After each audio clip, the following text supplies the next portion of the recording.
Good morning. 12મા ચેપ્ટરમાં આપણે અંતરસૂત્ર જોયું. 12.1 complete કર્યું. અંતરસૂત્ર તમને આપણે ડિસ્કસ કર્યું હતું. એ જૂનું જ છે પણ હવે 3 ડાયમેન્શનમાં આવશે. તેના આધારે આપણા ત્રીજો વિડીયો જે સ્ટાર્ટ થશે તો ત્રીજા વિડીયોમાં આવશે સ્વાધ્યાય 12.2. ઉદાહરણના દાખલાઓ તમને જાતે કરવા માટે આપીશ એવું મેં ડિક્લેર કર્યું છે. ચાલો, નીચે આપેલ બિંદુઓની જોડો વચ્ચેનું અંતર શોધો. બહુ સિમ્પલ વસ્તુ છે. સોરી, 2 3 5 અને બીજું બિંદુ આપેલું છે 4 3 1. આને ધારો કે હું B કહી દઉં ને આને A કહી દઉં તો આ જે થશે તે x1 y1 z1 ને આ જે થશે તે x2 y2 z2. અને મને પૂછ્યું છે A અને B વચ્ચેનું અંતર AB. સૂત્ર એ પર લખી દઉં x2 x1 નો સ્ક્વેર, y યામાંનો તફાવત, x યામાંનો તફાવત અને z યામાંનો તફાવત નો વર્ગ વર્ગમૂળમાં આવશે x2 x1 એટલે x2 x1. જો આવી તકલીફ પડે તો નીચે લખી દેવાનું બી બિંદુ. આ 4 3 1 આ છે x1 y1 z1, આ છે x2 y2 z2, x2 x1 એટલે 4 2 નો સ્ક્વેર, y2 y1 3 3 નો સ્ક્વેર, z2 z1 1 5 નો સ્ક્વેર. બરાબર? એટલે આ જે થયું તેને આધારે આવશે 2 નો વર્ગ 4, આ 0, 4 નો વર્ગ 16, 16 ને 4 20, 5 ચોક 20 કરું તો 2√5. આ એ થઈ ગયું, કમ્પ્લીટ થયું. આપણે દાખલા ઝીણા કરવાના પણ એ લાગે તેવા પણ હવે અહીંયા છે તો કરી મૂકવા પડશે ને આપણે તો. -3 7 2 અને 2 4 -1, -3 7 2 અને 2 4 -1. બરાબર છે. AB x2 x1 નો સ્ક્વેર. આ કરું તો પણ x2 પ્લસ, આ ખાસ કાળજી રાખવાની. x2 x1 નો square plus y2 y1 z2 z1 નો સ્ક્વેર. 5 નો વર્ગ આવશે 25, 4 માંથી 7 જવાને 3 આવશે, 3 -3 આવે પણ વર્ગ છે એટલે 3 નો વર્ગ 9 થવાનો. આ પણ 3 નો વર્ગ 9 થવાનો. બરાબર? ચાલો, તો આનો જવાબ જે આવવાનો તે કેટલો આવવાનો? 25 ને 9 34 થવાના, 34 ને 9 43 થવાના, √43. ચાલો, ત્રીજો દાખલો કઈ નાખે બાકીના બધા તમે તો ચાલે કે નહીં? બરાબર?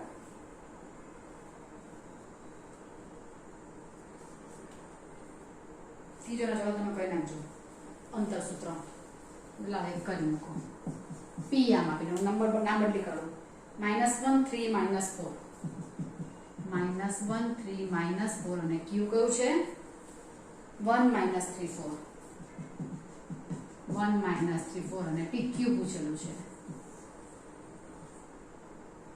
1 પ્લસ 1 સૂત્રનું માઇનસ ને આ માઇનસ પ્લસ પ્લસ -3 3 નો સ્ક્વેર, -3 ને આ -3 પ્લસ 4 પ્લસ 4 નો સ્ક્વેર. સૂત્ર બધામાં લખતી નથી, તમારે લખવાનું રહી ગયા. એનો વર્ગ 4 આવશે અને 3 6 નો વર્ગ 36 આવશે, 4 4 8 નો વર્ગ 64 આવશે. 64 ને 36 100 અને 104 આવશે. 104 24 ચોક થઈ ગયું એટલે 2√26. આ થઈ ગયું. અને હવે છેલ્લો તમારે કરી નાખવાનો રહેશે. 12.2 નો એક દાખલો કમ્પ્લીટ થઈ ગયો તમારો.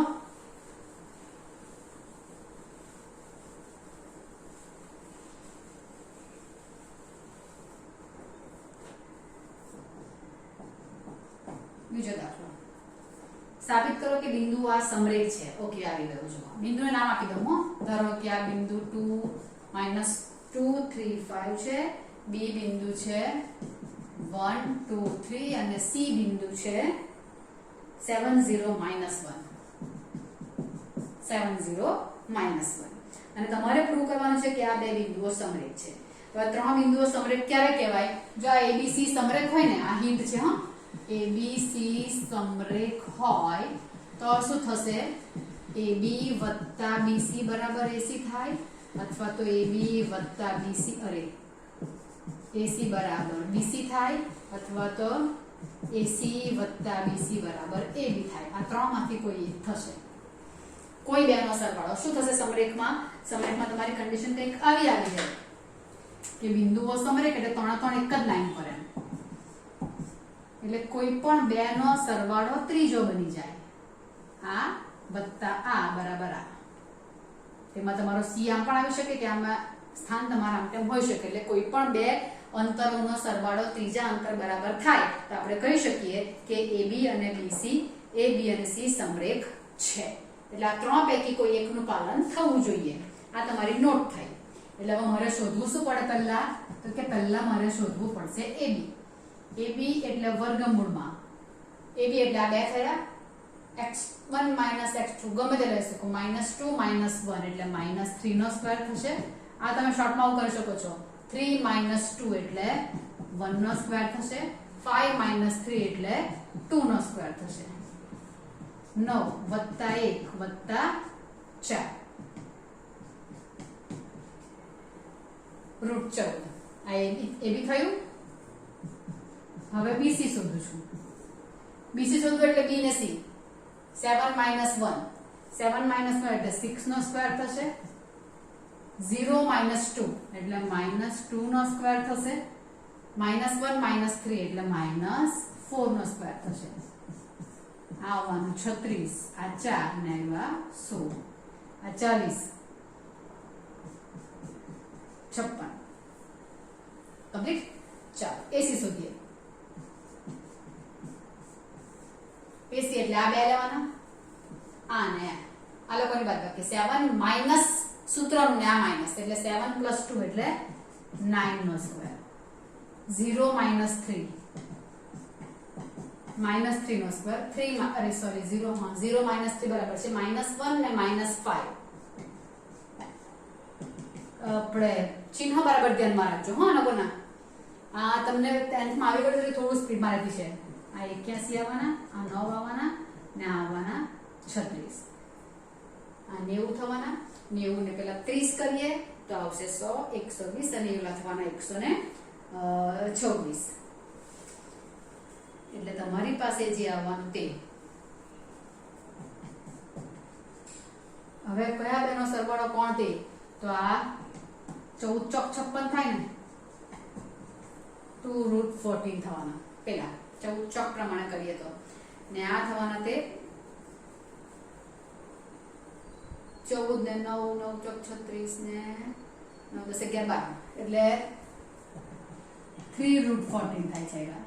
14 9 126, 14 ચોક 56 ને આ 14 1 14।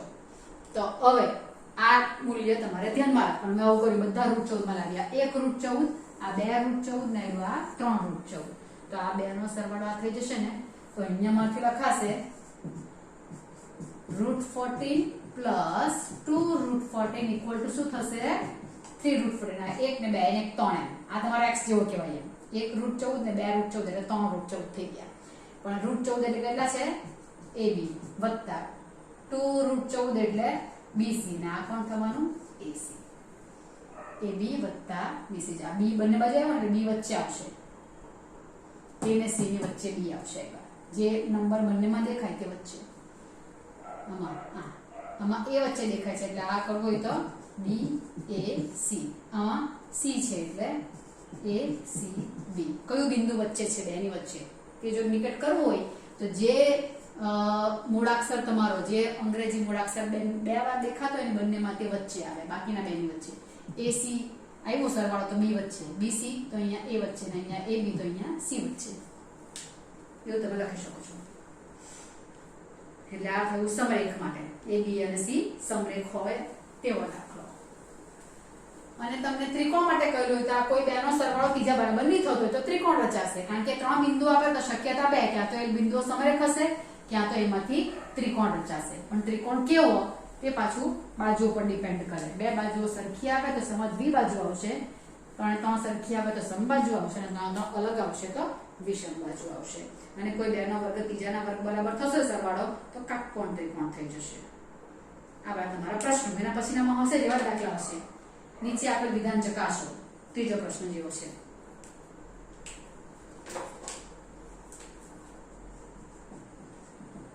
ત્રીજા પ્રશ્નમાં પહેલું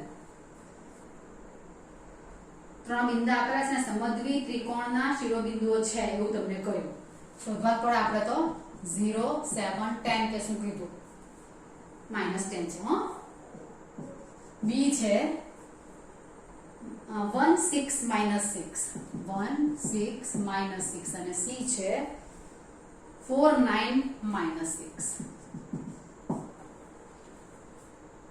એ સમદ્વિ ત્રિકોણના શિરોબિંદુઓ છે એવું કહ્યું છે. તો એમાં પણ આ હું એબીસી લઈ લઉં તો આ બધા શોધું બાજુઓ, એબી શોધું, બીસી શોધું, એસી શોધું. કેવું થાય છે તે આપણે જોઈ લઈએ.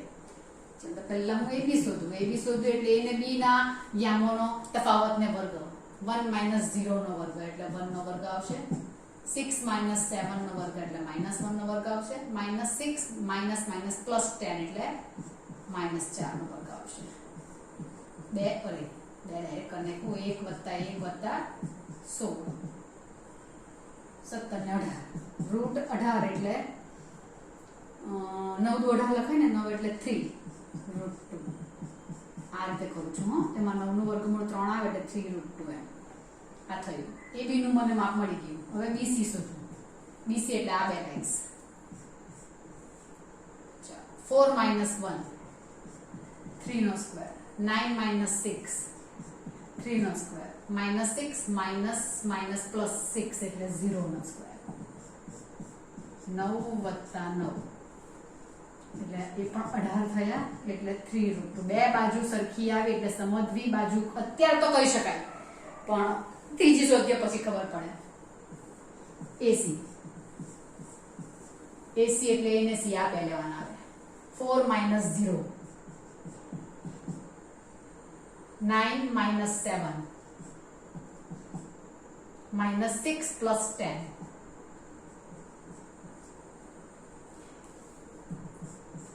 4 નો વર્ગ 16, આ 4 ને આ પણ 16, 20 30 36 એટલે 6 આવવાના. બરાબર. તો અહીંયા બે બાજુ સરખી આવી, ત્રીજી ભિન્ન આવે એટલે સમદ્વિ બાજુ ત્રિકોણ છે. એટલે ત્રિકોણ એબીસી કેવો છે? સમદ્વિ બાજુ ત્રિકોણ છે. કેવી રીતે ખબર પડી? તો અહીંયા શું થયું કે બી બરાબર બીસી થાય છે, ને કોઈ બેના સરવાળો ત્રીજા બરાબર નથી એટલે સમરેખ તો છે જ નથી. કોઈ બેનો સરવાળો કરવા જાય તો ત્રીજું નથી થવાનું એટલે સમરેખ નથી. બે બાજુ સરખી છે એટલે સમદ્વિ બાજુ ત્રિકોણ છે. ત્રિકોણના શિરોબિંદુ છે એટલે પહેલું વિધાન તમારું આવશે તો કેવું આવશે? ખરું જે છે તે આવશે. વિધાન ચકાસો કયું તે, એટલે સમદ્વિ બાજુ ત્રિકોણ છે. પાછા બધા બિંદા એ જ આપેલા છે.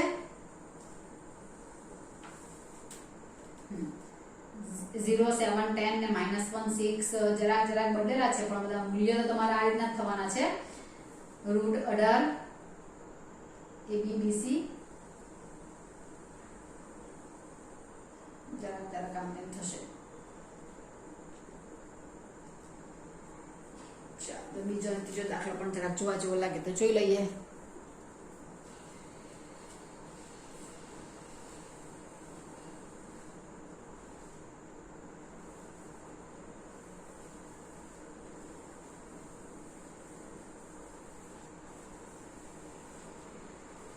એના યામો આપેલા છે મને 0 7 10 આ પોઝિટિવ થઈ ગયું છે. પછી આપેલું છે -166 અને છેલ્લું છે -496 અને કયું છે કે એ કાટકોણ ત્રિકોણના શિરોબિંદુ છે. ચકાસવાનું છે એટલે આવતું જ છે જ AB BC AC શોધીએ. AB એટલે -1 નો સ્ક્વેર, 6 - 7 એટલે -1 નો સ્ક્વેર, અને 6 - 10 -4 નો સ્ક્વેર. 1 + 1 + 16 એટલે 18. 18 આવ્યા એટલે અહીં કાટકોણ ત્રિકોણ કીધેલું છે ને, હા, તો વર્ગોનો સરવાળો આવશે એટલે AB સ્ક્વેર કેટલા થશે? 18. આ AB √18 એટલે AB સ્ક્વેર. કાટકોણ ત્રિકોણના શિરોબિંદુ લાવવાના છે એટલે આપણે પાયથો લાવવાનો. જ્યારે કાટકોણ લાવવાનો કે નહીં ત્યારે પાયથાગોરસનો પ્રમેય લાવવાનો તમારે. BC લઈશ એટલે એમાં આવશે સૂત્ર -4 ને +1, 9 - 6, 6 - 6 એટલે આ પણ થયા 18. આ થયા √18 એટલે BC સ્ક્વેર થવાના 18. અને હવે AC કરીએ. AC કરીએ એટલે -4 નો સ્ક્વેર, 9 - 7 એટલે 2 નો સ્ક્વેર, 6 - 10 એટલે -4 નો સ્ક્વેર. 16 + 4 + 16 32 ને 36. AC સ્ક્વેર એટલે 36. તો AB ને BC નો સરવાળો AB અહીં AB square plus BC square 18 + 18 અને 36 આવી એટલે AC સ્ક્વેર આવ્યું. AB square plus BC square = AC square આવ્યું એટલે આ કાટકોણ ત્રિકોણના શિરોબિંદુ થયા. ત્રિકોણ ABC કેવો છે? કાટકોણ ત્રિકોણ છે. કાટકોણ ત્રિકોણ ખૂણો B કાટખૂણો આવશે અહીંયા. આમાં થશે ને AB square plus BC square આવ્યા B A અને C. AB square plus BC square = AC square એટલે B ખૂણો કાટખૂણો થયો અહીંયા. બરાબર? એવું થયું. ત્રીજો દાખલો, સમાંતર બાજુ ચતુષ્કોણના શિરોબિંદુ લાવવાના. આ રીતે કરવું. મધ્ય બિંદુ વાળા સૂત્રથી પણ કરાશે. અથવા તો બધી બાજુ AB BC AC બધી શોધવાની. AB શોધવાનું, BC શોધવાનું, CD શોધવાનું, AB શોધવાનું, બધા શોધવાના. AB તમે એ રીતે પણ કરી શકો છો. અને તેમાં તમારે લાવવા પડે કેવું કે AB BC CD AD તો સમસામેની બાજુઓ તમારી સરખી આવે તેવું તમારે જોવા પડે.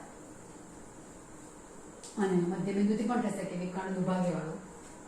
મધ્યબિંદુ વાળું સૂત્ર આપણે હજુ કર્યું નથી તો તમને આપણે જાણીએ કે એક સૂત્ર આવે. AC નું મધ્યબિંદુ અને BD નું મધ્યબિંદુ જો સરખું આવી જાય તો દુભાગે એટલે સમાંતર બાજુ ચતુષ્કોણના શિરોબિંદુ છે એમ કહેવાય. એવું વાત. એ રીતે પણ દાખલો થાય એવા.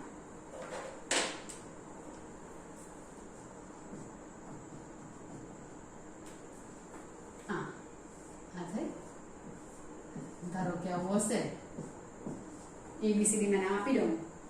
-1 2 એમ તો કોઈ વખત આપણે રેખાંકન કરવું પડે એમ તો, પણ જનરલી તમને લાઈનમાં જ આપતા છે. -1 2 1 1 -2 5 4 - 7 8 4 - 7 8 અને 2 - 3 4. AC ને BD એના વિકર્ણ થાય ને, અને સમાંતર બાજુ ચતુષ્કોણના વિકર્ણ પરસ્પર દુભાગે એટલે એ તમારા જે છે AC નો મધ્યબિંદુ અને દુભાગે એટલે બે સરખા ભાગ થાય ને. આ દુભાગે એટલે આ મધ્યબિંદુ બને. AC નું મધ્યબિંદુ અને BD નું મધ્યબિંદુ બંને કોમન આવે તો તેને પરસ્પર દુભાગે એવું કહેવાય. પણ એકચ્યુઅલી આપણે આ યામ આપીએ ને તેને ખરેખર તમારે પેલામાં ચરણ વાઇઝ લખવાના હોય છે કે આ તો 2 ડાયમેન્શન નથી 3 ડાયમેન્શન છે એટલે તમે સીધું આ રીતે આ જ ક્રમમાં આવતા છે એવું લઈ લઈએ તો ચાલી જાય. એટલે અહીંયા મારે શોધવા પડે AC નું મધ્યબિંદુ.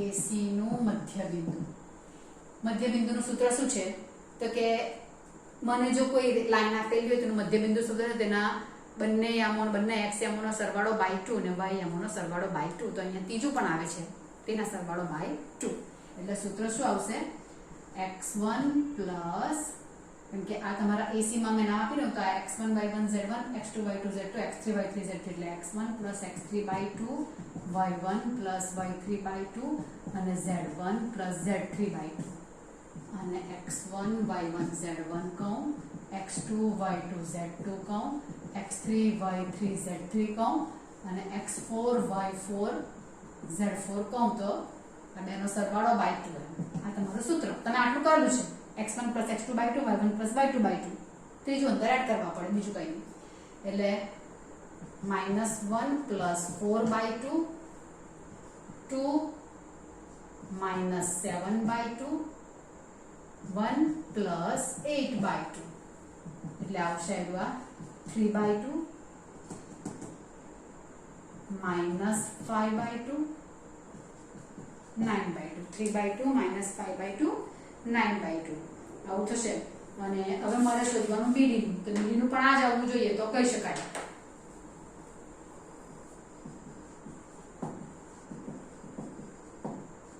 BD નું મધ્યબિંદુમાં સૂત્ર શું આવશે x2 અને x4 x2 + x4 by 2 y2 + y4 by 2 z2 + z4 by 2 એટલે 1 + 2 by 2 -2 -3 by 2 5 - 4 by 2 5 minus અહીંયા 5 plus છે સોરી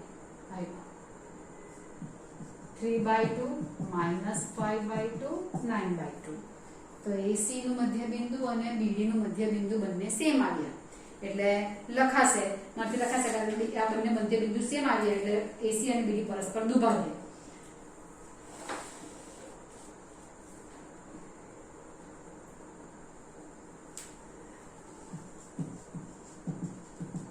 એમ તો બધી વસ્તુ જોવા પડે હે એમ તો AC નું મધ્યબિંદુ બરાબર BD નું મધ્યબિંદુ અને આમાં AC ને BD બધા શોધીને ચેક પણ કરતા હોય એટલે એક્ચ્યુઅલી આના કરતા આપણે પેલી માત્ર સારી પડે AB BC CD AD બધા શોધીએ તેમાં કોઈ પણ બે સરખા આવે તે તો ચતુષ્કોણ ABCD ના વિકર્ણ પરસ્પર દુભાગતા હોવાથી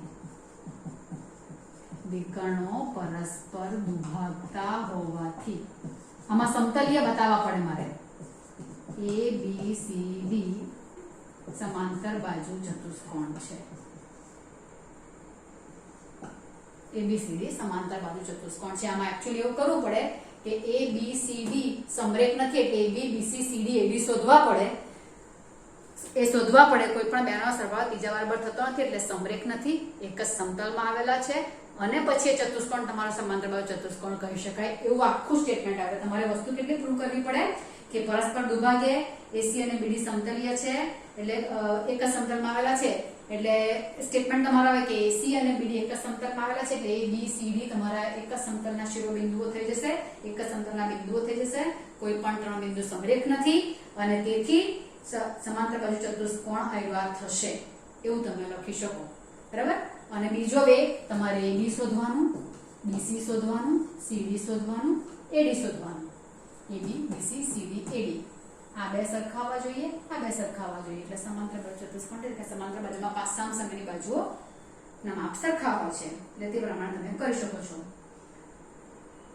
સમાન અંતરે આવેલા બિંદુઓ ના ગણનું સમીકરણ મેળવો ચોથો અને પાંચમો દાખલો તમારો જે રહે છે તે આપણે બાકી રાખી મૂક્યો તો પણ ચાલે અત્યારે પણ તમને હિન્ટ આપું તો શું થશે બિંદુઓ 1 2 3 અને 3 2 -1 થી સમાન અંતરે આવેલું બિંદુ એક મારે કોઈ લેવા પડે કે ધારો કે A અને B થી સમાન અંતરે આવેલું બિંદુ P છે અને P ના અહીંયા મારે XYZ લેવા પડે આમ તમારું થાય A અને B થી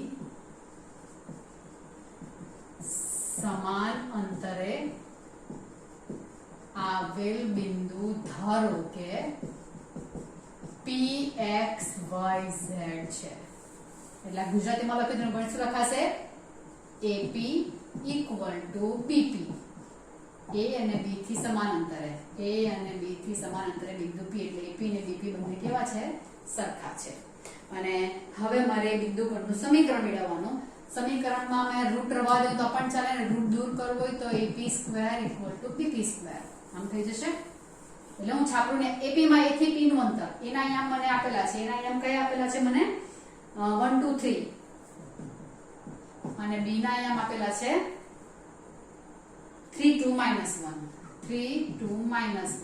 અને P ના અહીંયા XYZ તો AP એટલે A થી P નું અંતર તમારું રૂટ આવે રૂટ ને દૂર કરવા પડે એટલે મેં વર્ક કરી નાખ્યું એટલે પેલું નહીં આવશે છાપું નહીં આવશે એટલે હવે સીધો જ લખાશે મારાથી x - 1 નો સ્ક્વેર પ્લસ y - 2 નો સ્ક્વેર પ્લસ z - 3 નો square equal to bp. x - 3 નો સ્ક્વેર પ્લસ y - 2 નો સ્ક્વેર પ્લસ z પ્લસ 1 નો સ્ક્વેર. આવું થશે. હવે આનું સિમ્પ્લિફિકેશન કરે એટલે મને બિંદુ ગણનું સમીકરણ મળશે એવું કહેવાય. ઘણા બધા બિંદુઓ તમારા આવે છે એમ y - 2 નો સ્ક્વેર તો આખું નીકળી જવાનું અહીંયાથી આખું. એટલે તમારું ઇક્વેશન આને સોલ્વ કરવાનું જે આવશે તે હવે કયું આવવાનું? y તો નીકળી ગયો x square -2x + 1 z square -6z + 9 પૂર્ણ વર્ગ છે તે પ્રમાણે આખાનો x square -3 * 6x + 9 z square + 2z + 1. ચાલો x સ્ક્વેર નીકળી ગયા, z સ્ક્વેર નીકળી ગયા, -6x ને આમ +6 -2x ને +6x એટલે આવવાના 4x -6z ને માઈનસ એટલે 8z આવવાના 8 ના આ પણ નીકળી ગયા કે 9 ને 1 10 અહીંયા પણ 9 ને 1 10 4 પણ નીકળી જવાના x - 2z = 0. આ થયું સમતલ આપણે બિંદુગણનું સમીકરણ x - 2z = 0. આ સમાન અંતરે આવેલું. એનો મતલબ કે અહીંયા મને a બિંદુ આપેલો, અહીંયા b બિંદુ, અહીંયા p છે તો p થી સમાન અંતર આવ્યું. આ થયું. અહીંયા હોય તો પણ સમાન અંતર થાય, અહીંયા હોય તો પણ સમાન અંતર થાય. આ સમાન અંતર ઘણા બધા આવી શકે મારા. એટલે આવા ઘણા બધા બિંદુઓ મળે છે. આ બધા બિંદુઓ એટલે બિંદુ ગણનું સમીકરણ મને મળે છે એમ કહેવાય. એટલે બિંદુ ગણનું સમીકરણ x અને z તમારા આવ્યા કરશે. તો સમાન અંતરે કર્યું એટલે મારે બિંદુ p લઈ લેવાનું અને અંતર સૂત્ર યુઝ કરી નાખવાનું. આટલું જ રહેશે, બીજું કંઈ નહીં આવે. જેમના અંતર 10 હોય તેવા બિંદુ ગણ p નું સમીકરણ મેળવો. એટલે અહીંયા શું કરવાનું છે? અંતરનો સરવાળો એટલે b વત્તા એમાં દાખલો તમને નેક્સ્ટ કરાવીશ. એ જરા કામું થશે, અત્યારે નથી કરતા. 5 માં આપણે રવા દઈએ. આવા તમારા જે દાખલા કરે તેમાં ઉદાહરણ 2 તો કરી નાખ્યા, ત્રીજું ઉદાહરણ, ચોથું, પાંચમું અને છઠ્ઠું અત્યારે આપણે સમાન અંતર આવેલું બિંદુ p નું સમીકરણ સ્ક્વેર વાળું તમને આપણું જે તે પ્રમાણ પણ કરી શકાય. એટલા ઉદાહરણ છઠ્ઠું જો રવા દેજો. 5 સુધીના ઉદાહરણ કરવાના અને આટલા દાખલા તમારે પૂરા કરવાના. ઓકે, છેલ્લો દાખલો આપણે બાકી રાખીશું, પછી કરીશું. ચાલો.